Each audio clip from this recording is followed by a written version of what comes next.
The diplomatic vessel hung in space like a silver moon above the human colony world.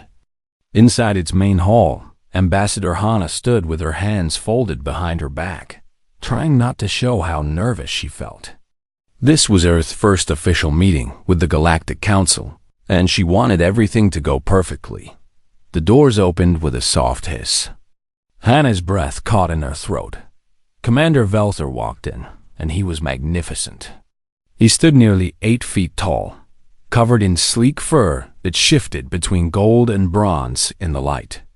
His eyes were sharp and amber, like a cat's eyes, but larger and more intelligent. Behind him walked 3 smaller versions of himself, each one reaching about waist-high to Hana. Ambassador Hana of Earth. Velther's voice rumbled deep in his chest. I am Commander Velther of the Krath Empire. These are my offspring.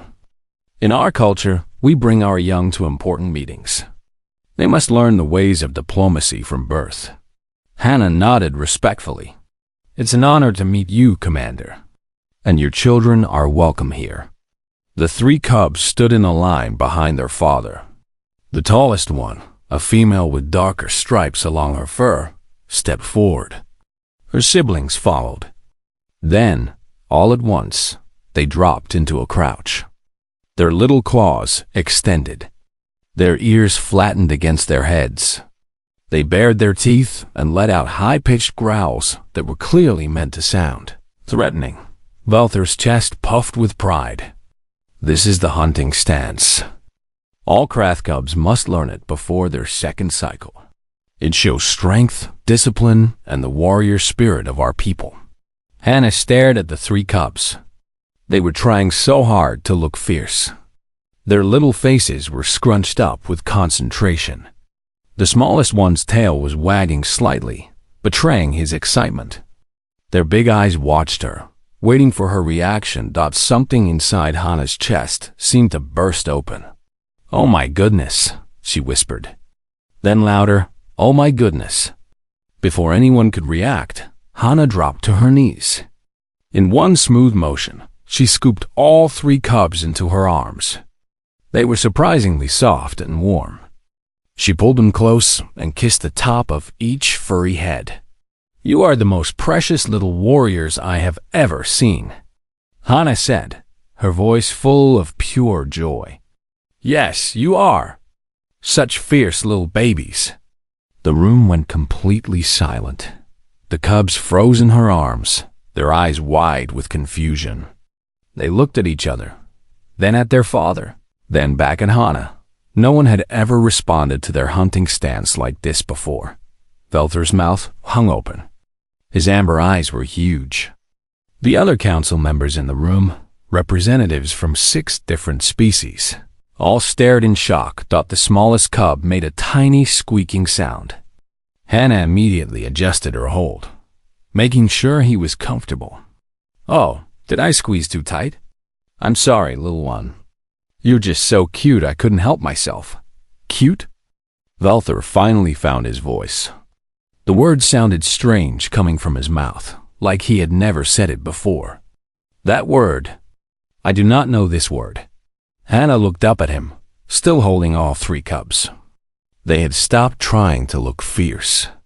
Now they just looked completely baffled, but they weren't trying to escape from her arms either. Cute means small and adorable, and makes you want to protect them and hug them. Hana tried to explain. She realized how strange this must look. Here she was, humanity's first ambassador to the galaxy, sitting on the floor, cuddling alien children.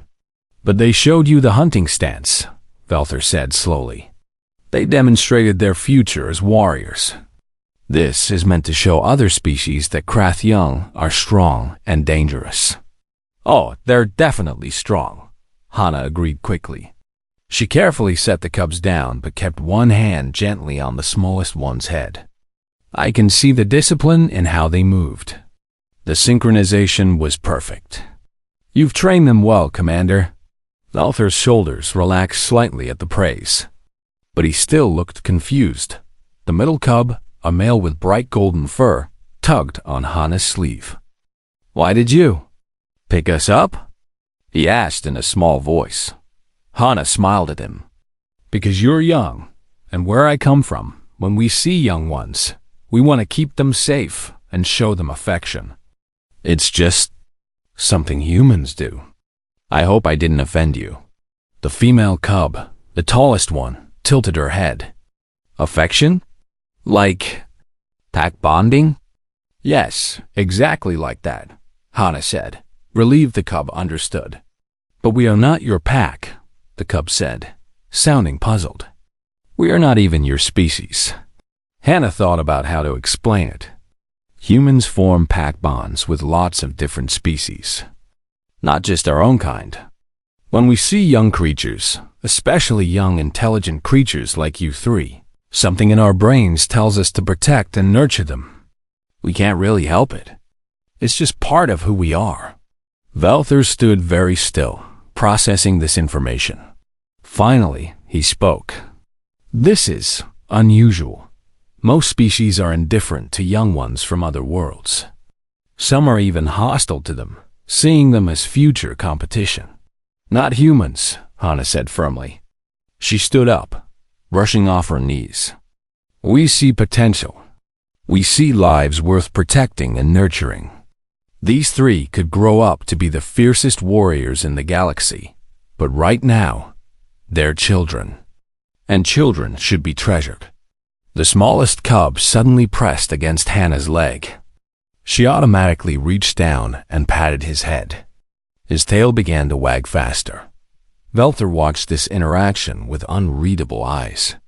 I believe, he said slowly, that humanity will be a very interesting addition to the Galactic Council. Hana smiled. I hope so, Commander. I truly hope so. 3 days had passed since the first meeting, and Hana was learning that young Krath cubs were very determined creatures.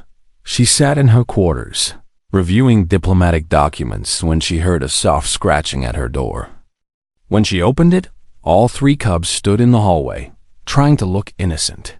Does your father know you're here? Hana asked, though she was already smiling. The smallest cub, whose name she had learned was Resh, shook his head. His ears drooped. Father is in meetings. We are supposed to be doing battle training simulations. But we wanted to see you instead, added Turvel, the middle cub with golden fur. Sikana, the eldest, lifted her chin proudly. We are not breaking rules. Father said we must learn about other species. We are learning about humans. This is educational. Hana laughed and opened the door wider. Well, I can't argue with that logic. Come in, but we should probably tell someone where you are. The cubs bounded into her room, their tails swishing with excitement. Resh immediately climbed onto her chair. Turvel sniffed at her datapad with curiosity. China tried to maintain her dignity, but her eyes were wide as she looked around at everything. Hana sent a quick message to Velther's aide, letting them know the cubs were with her. Then she sat on the floor with them. Can you tell us more about humans? Chakana asked. Father says you are a strange species. Strange how? Hana asked, amused. You are not the strongest, not the smartest, not the fastest. Turvel counted off on his claws. But the council wants you anyway. Why? Before Hana could answer, her door chimed. Her colleague Jiho entered, carrying a container of supplies. He stopped when he saw the cubs. Making friends, I see, Jiho said with a grin. He was one of Earth's engineers, assigned to the diplomatic mission. He set down his container and knelt beside them. Hello there. I'm Jiho. The cubs stared at him. Then Sakana suddenly dropped into her hunting stance again, her siblings copying her immediately. They wanted to show this new human how fierce they could be. Jiho's reaction was exactly the same as Hana's had been. Oh no, that's adorable. He reached out and gently tapped Sikana's nose with one finger. Boop, you are trying so hard. Sikana blinked in confusion. She sat back on her haunches, touching her nose where Jiho had tapped it. I showed you my hunting stance. Why do humans keep doing this? Jiho looked at Hana, who nodded. He settled more comfortably on the floor. Let me explain something about human biology, Jiho said, slipping into his teacher voice. Humans have what we call a cuteness response. When we see certain features, big eyes, round faces, small bodies, clumsy movements, our brains release chemicals that make us feel protective and affectionate. But we are predators, Terval protested. We have claws and sharp teeth. So do human babies, Jiho pointed out. Human children bite when they're teething. They grab things with surprising strength. But they're still small and need protection, so we evolved to find them cute and want to care for them. Over time, this response expanded. We react the same way to young creatures from other species. Reish climbed into Hana's lap. So you cannot help it? You must like us? We can help it if we needed to, Hana said, gently stroking his fur. But we don't want to. You three are wonderful, and spending time with you makes us happy. Seeking a thought about this. Father says emotions are weakness in warriors. Your father is a great warrior, I'm sure, Jiho said carefully. But humans see it differently. We think emotions make us stronger. They give us reasons to fight when we need to. They help us build connections with others. The door chimed again. This time, Velthor himself entered. The cubs immediately stood at attention, but Velthor's eyes went to where Reish had been sitting in Hana's lap. Commander, Hana said, standing quickly. I messaged your aide. I hope it's all right that they're here. Velthor was quiet for a long moment. I have been observing something strange these past 3 days. My cubs have been different. Reish smiled yesterday. Truly smiled. I have not seen him do that since his mother passed 2 cycles ago. Hana's heart squeezed with sympathy. I'm so sorry for your loss. It is the way of warriors, Velthor said, but his voice was softer. We accept loss and move forward. We teach our young to be strong, to never show weakness. He paused. But watching them with you, they are not weak. They are still learning their fighting forms. They still practice their hunting stances. But they are also happy. Strength and happiness are not opposites, Hana said gently. They can exist together. Velthor sat down, which surprised everyone. He was so large that even sitting, he was taller than Jiho standing. Explain to me this human way. How do you raise warriors who are also happy? Jiho and Hana exchanged glances. Then Jiho began to speak. Humans have a long history of war. We fought each other, struggled against nature, faced countless challenges. But we also learned something important. The strongest warriors are not the ones who feel nothing. They are the ones who have something worth fighting for. We raise our children by showing them love, Hana continued. We protect them, teach them, play with them. We let them be children. Then, when they grow up, they remember that feeling of being safe and cared for. And they become willing to fight to give that same feeling to others. Sikina spoke up suddenly. Is that why you picked us up? To show us we are worth protecting? Partly, Hana admitted. But also because you are young, and you deserve to feel safe and valued. Every child does, no matter what species they are. Velthor looked at his 3 cubs. They looked back at him with hope in their eyes. Finally, he nodded slowly. Perhaps, he said, there is wisdom in the human way. Perhaps strength and gentleness are not enemies. He stood. My cubs may visit you when their training is complete each day.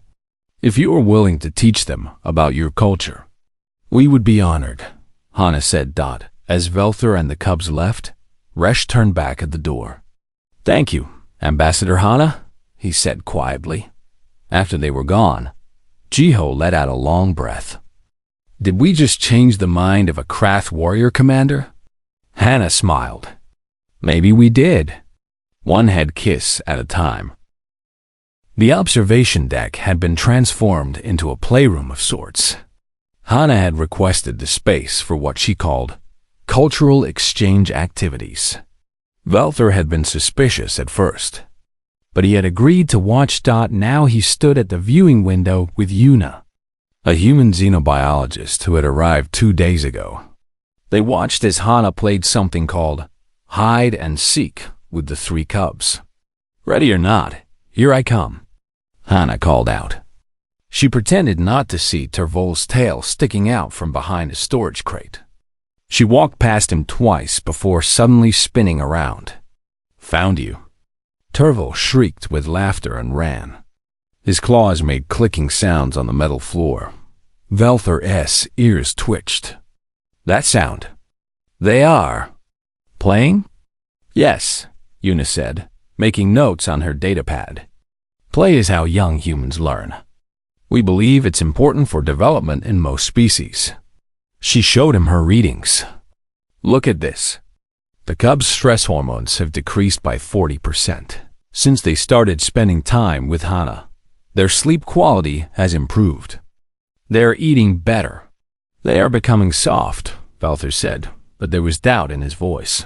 "Are they?" Yuna pulled up another screen. "Yesterday, I watched them run their combat simulations. Seekana's scores improved by 15%. Resh completed a course he's been struggling with for weeks. Tervol's reaction time is faster."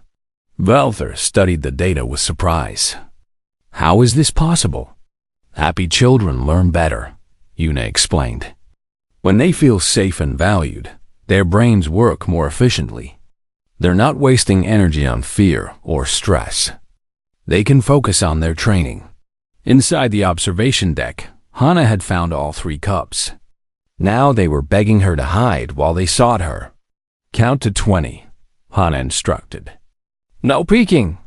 The cubs covered their eyes with their paws and began counting in their language. Hana squeezed into a maintenance alcove, trying not to giggle. Velther watched his children count together, their voices mixing in harmony. He could not remember the last time he had heard them sound so carefree. After the game ended, Hana sat cross-legged on the floor. "Now, I want to learn about your culture. Can you teach me a hunting technique?" Taikana's eyes lit up. "Really? You want to learn our ways?" "Of course." Cultural exchange goes both ways. The cubs demonstrated a stalking technique, showing Hana how to move quietly and keep her center of gravity low. Hana tried her best, though her human body was not built for the same movements.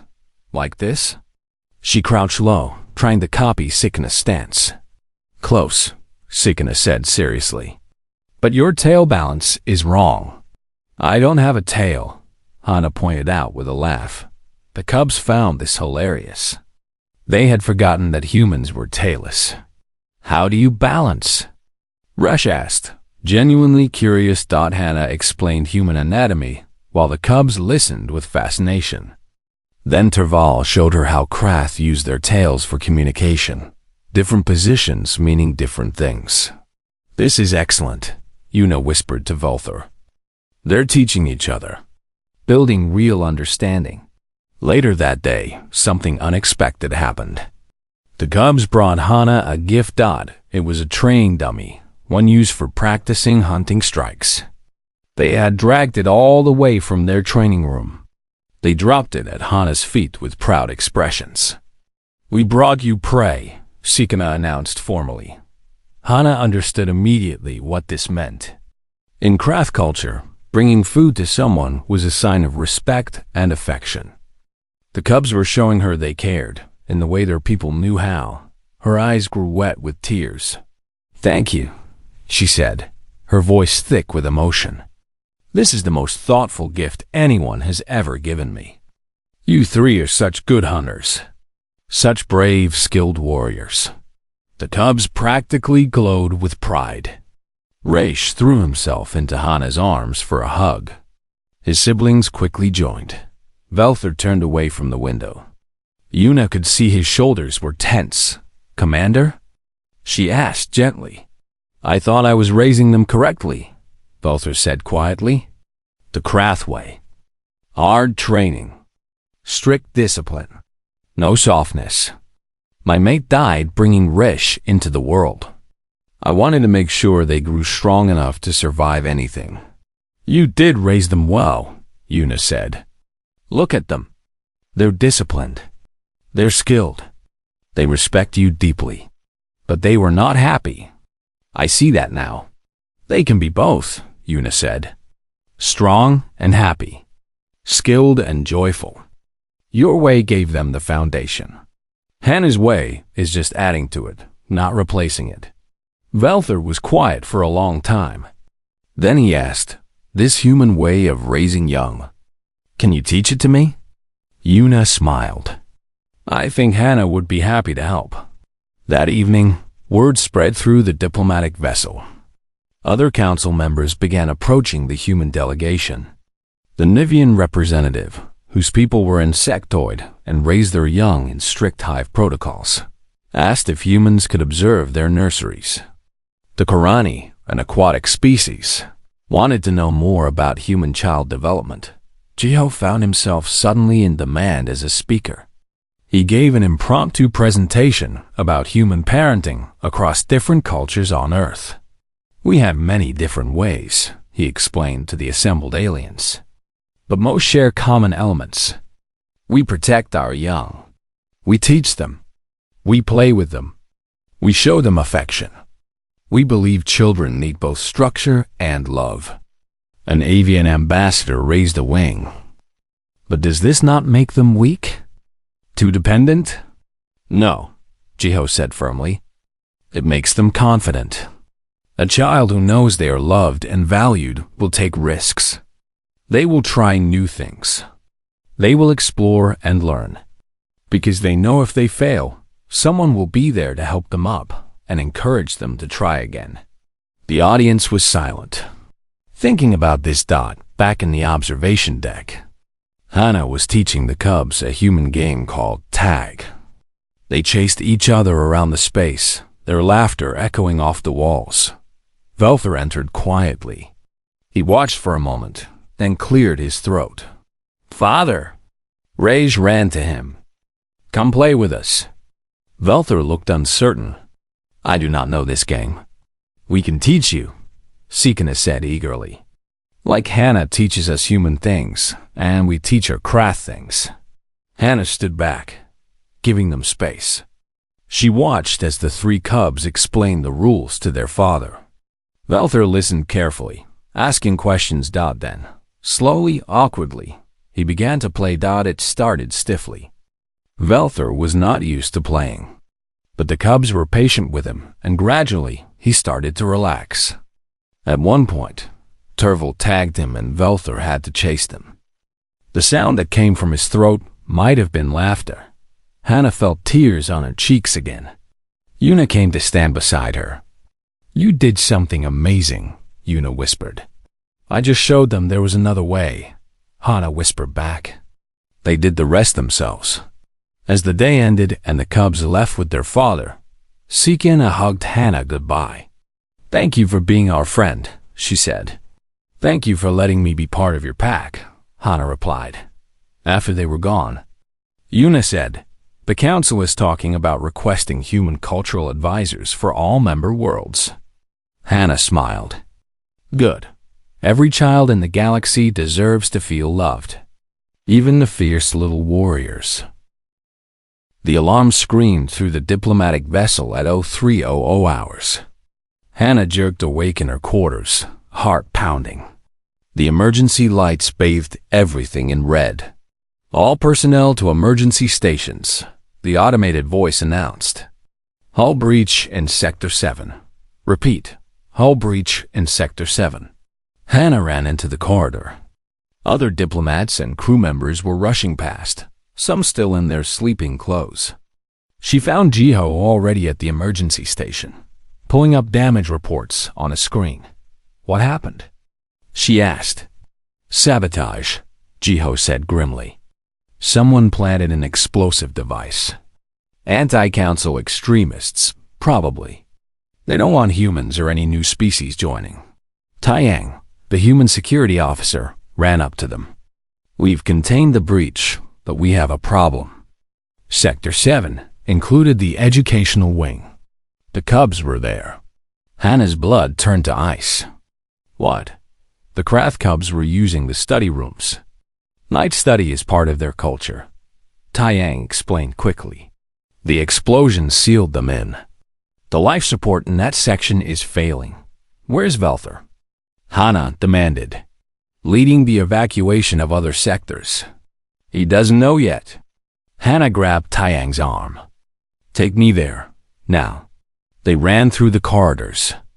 When they reached Sector 7, a crowd had already gathered.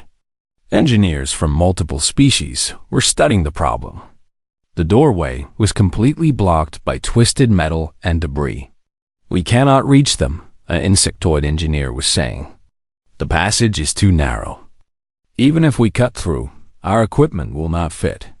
The life support will fail completely in 20 minutes, another added. After that, the temperature will drop too quickly. The cubs cannot survive. Velther arrived at that moment. When he saw the blocked doorway, his face went blank with horror. My children are in there? His voice was barely a whisper. Yes, Commander, the engineer said. We are trying to find a solution. Velther pushed forward. He tried to pull at the debris with his bare hands. The metal was hot and sharp, cutting his palms. He didn't seem to notice. Father, we are here. Chakin's voice came through the cum system, thin and frightened. I am coming. Velther roared. He pulled harder at the debris. Other Krath warriors joined him, but the passage was not getting any wider. Hannah studied the gap. It was small, barely 2 feet across in the widest part. Twisted metal and broken conduits filled most of it. Jiho, she said. Could a human fit through there?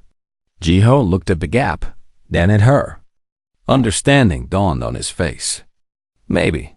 Humans are smaller than most species here. More flexible, too. He paused. It would be incredibly dangerous. The cubs are in there, Hannah said simply. Taiyang was already assessing the path. I can create a safe route. Mark which pieces are stable, which are sharp. But whoever goes in needs to be small and calm. The cubs are going to be terrified. All 3 humans looked at each other. Hannah was the smallest. I'll go, she said. Ambassador Hannah, you are too important, an official started to protest. Those children are more important, Hannah cut him off. She looked at Velther. Commander, I need your permission. They're your cubs. Velther stared at her. This human, so small and soft compared to his people, wanted to risk her life for his children. Why? He asked hoarsely. Why would you do this? Because they're children, Hannah said. Because I care about them. Because someone has to, and I can fit through that gap. Velther's eyes were wet. He nodded once, unable to speak. Taiyang worked quickly, marking a path through the debris. Jiho rigged up a safety line and a communication device. Hannah stripped off her jacket, making herself as small as possible. The gap gets tighter about halfway through, Taiyang warned. You'll have to squeeze. Watch for the jagged edge on your left side. It's sharp. Hannah nodded. She entered the gap done. It was worse than she had imagined. The metal pressed against her from all sides. She had to exhale completely to squeeze through some parts. The sharp edges caught at her clothes. Once, a piece of hot metal touched her arm and she bit back a cry of pain, but she kept moving forward. Hannah? Chakin's voice came through the cum. Is that you? It's me, sweetie, Hannah said, keeping her voice calm even though her heart was racing. I'm coming to get you. We're scared, Resh's small voice said. I know, baby. I know. I'm scared too. But we're going to be okay. She finally squeezed through the last barrier. The study room was a mess. Debris covered the floor. The 3 cubs were huddled together in the corner, their eyes huge with fear. When they saw Hannah, something in them broke. They ran to her, all three at once, nearly knocking her over. They were shaking. Kikina, who always tried to be brave, was crying. Turval had his claws out in fear. Little Resh was making distressed whimpering sounds that Hannah wanted to cry too. But she didn't. She sat down and opened her arms. "Come here," she said gently. "I've got you. You're safe with me." The cubs collapsed into her embrace. She held them tight, feeling their rapid heartbeats, their trembling bodies. "I know you're scared," she murmured. "This is scary. But I'm here now, and I'm going to get you out. Your father is waiting for you. We're all going to be okay." She felt them gradually stop shaking. Her presence, her calm voice, her gentle hands, it all helped to ground them. Through the comm, Jiho's voice came. "Hannah, life support is critical. You need to move now." "Okay," Hannah said. She looked at the cubs. "We need to go back through that passage. It's tight and it's dark, but we'll do it together. I need you three to be brave for me. Can you do that?" Kenkana wiped her eyes. "We are Krath. We are warriors." "Yes, you are," Hannah agreed. "The bravest warriors I know." Jiho had created a path from the other side. Ropes and lights now marked the way. Hannah picked up Raish, who was too small to navigate alone. She held him against her chest with one arm. "Sekina, you go first. Follow the lights. Turval, you're next. I'm right behind you with Resh." They moved slowly through the tight passage. Hannah talked to them the whole time, keeping her voice steady. "That's it, Sekina. You're doing great. Watch that sharp edge. Good girl. Turval, follow your sister. You're so brave." When Sekina emerged on the other side, Velthor caught her. He pulled her into his arms, holding her so tight she squeaked. Turval came next, then finally Hannah with Rish. The moment they were clear, Velthor took Rish from Hannah's arms. All three cubs clung to their father, and he held them like he would never let go. The crowd that had gathered was silent. Every species represented on the council had been watching through cameras. Hannah leaned against the wall, suddenly exhausted. She was bleeding from several cuts. Her arms were shaking, but she was smiling. Velthor looked at her over his cubs' heads. In his eyes was something she had never seen before. Respect, gratitude, understanding. "Thank you," he said, his voice breaking. "You ran toward danger for my children." "Of course I did," Hannah said softly. "That's what you do for the ones you love." The cubs pulled away from their father and rushed to Hannah. They hugged her carefully, mindful of her injuries. She wrapped her arms around all three, kissing each furry head. Later, in the medical bay, Yuna treated Hannah's cuts while Jiho told her what had happened outside. "The entire council watched," he said. "They saw everything. A human risking her life for alien children." "They weren't alien children," Hannah said. "They were just children who needed help." And in that moment, Jiho thought that was the most human thing anyone could say. 1 week had passed since the incident. Hannah stood in her quarters, adjusting her formal diplomatic uniform. Today was the day. The Galactic Council would vote on whether to accept humanity as a member species. She was nervous, but not afraid. Whatever happened, she knew humans had shown the galaxy something important. A soft knock came at her door. When she opened it, all three cubs stood there with Velthor. But they were not alone. The cubs held something between them, carefully wrapped in traditional Krath silk. "May we enter?" Velthor asked formally. "Of course," Hannah said, stepping aside. The cubs approached her together. Chana, as the eldest, spoke first. "Ambassador Hannah, you saved our lives. In Krath culture, this creates a bond deeper than blood. You are now considered pack, no matter the species." Turval continued, "We wanted to give you something to honor this bond." Little Raish finished. We made it ourselves. They unwrapped the silk. Inside was a small statue, carved from some kind of dark stone. It showed a human figure with 3 small craft cubs climbing on them. The detail was incredible. Hannah could even see the smile on the human's face. Her eyes filled with tears. "You made this for me?" "We worked on it every day this week," Sikna said proudly. "Carving is part of craft warrior training. We wanted to use our skills to show our gratitude." Hannah knelt down, putting herself at their level. She pulled all 3 into a gentle hug.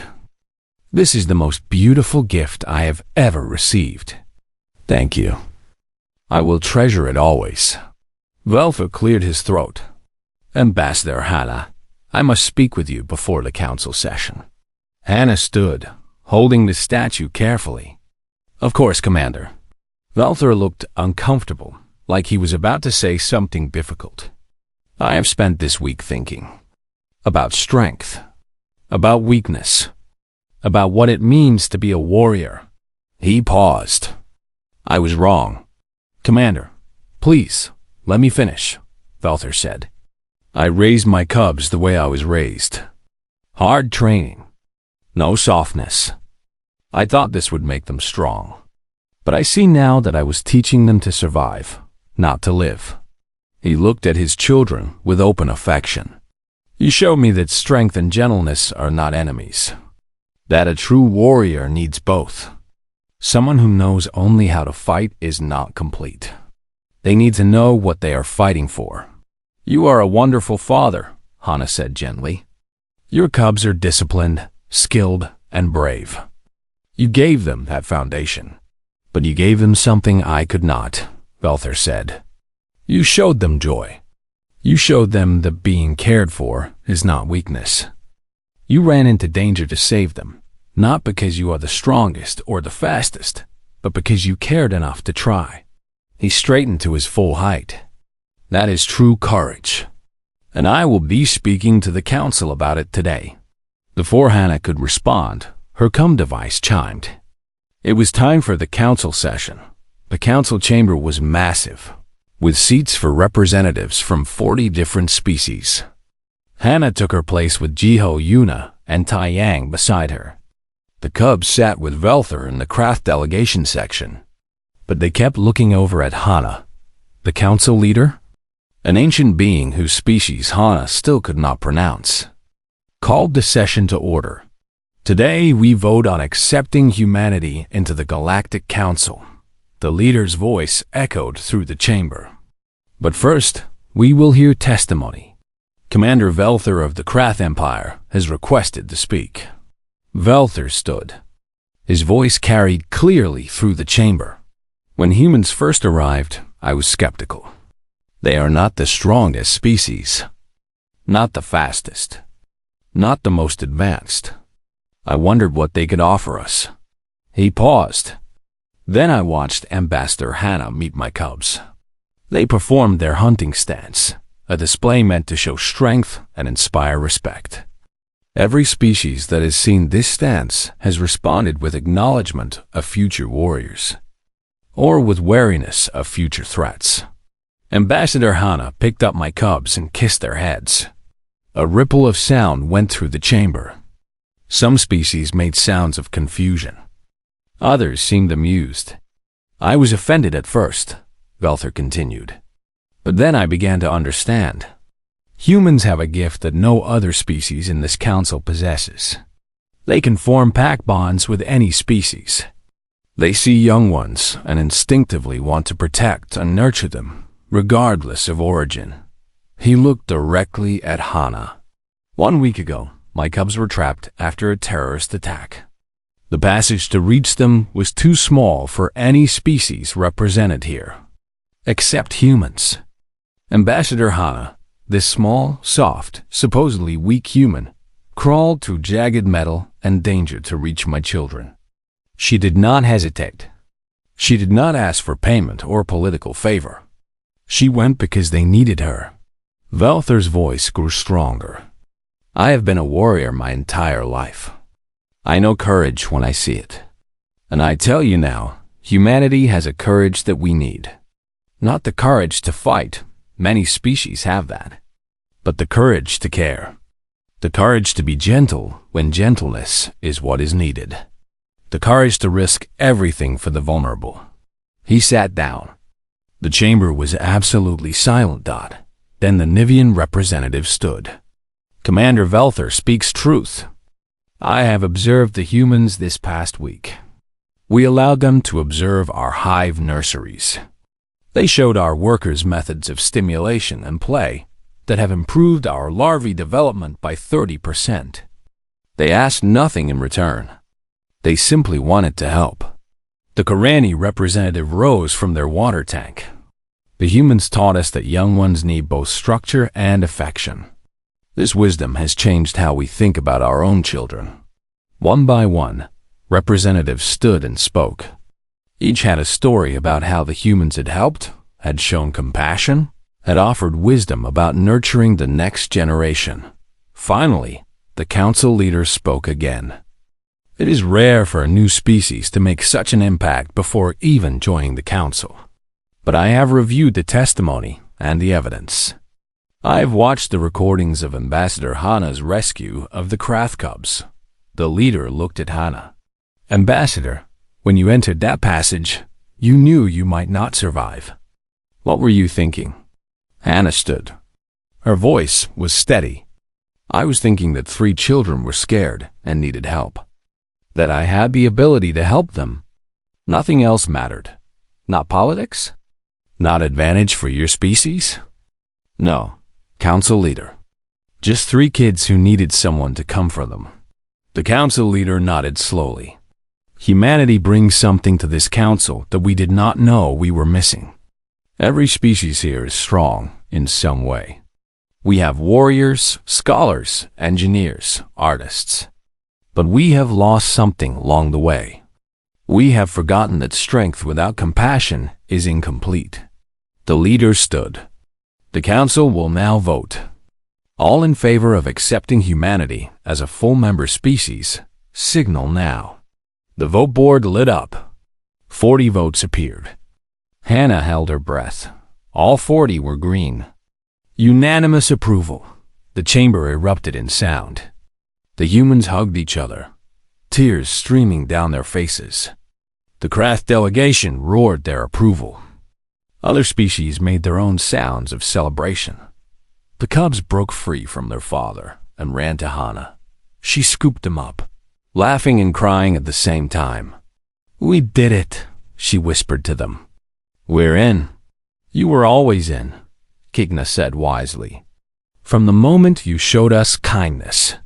Later, after the formal ceremonies and celebrations had ended, Hana stood on the observation deck, looking out at the stars. Velther found her there, his cubs already asleep in their quarters. Ambassador Hana, he said, I have a request. Anything, Commander? When this diplomatic mission ends, the Krath Empire would like to invite you to our homeworld. Not as an ambassador, as a teacher. We want to learn the human way of raising young ones, to blend our warrior traditions with your wisdom about care and joy. Hana smiled. I would be honored. Velther stood beside her, looking out at the same stars. You have changed the galaxy, you know? Other species are already requesting human cultural advisors. They want to learn how to nurture their young while still preparing them for the challenges ahead. We're all just learning together, Hana said. Different species, different cultures, but we all want the same thing. We want our children to be happy and safe and prepared for the future. Humanity secured its place in the council not with weapons or wealth, Velther said quietly, but with something far more powerful. With hearts that can love beyond boundaries. With courage that looks like gentleness. With strength that knows when to be soft. Hana thought about the long journey that had brought her here. About meeting 3 small cubs who tried so hard to be fierce.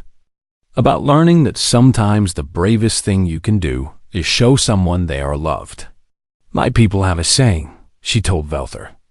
Be the change you want to see in the world. I think we can do that. For the galaxy.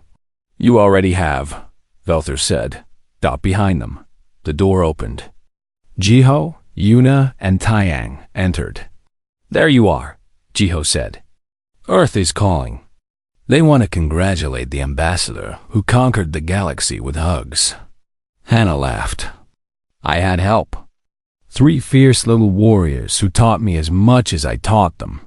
As she went to take the call, Yuna stayed behind with Vulsar. What Hannah did, what all humans do naturally. Yuna said, it's not weakness. It's our evolutionary advantage. We survived as a species because we could form bonds, because we cared for our young so intensely, because we could extend that care to other species.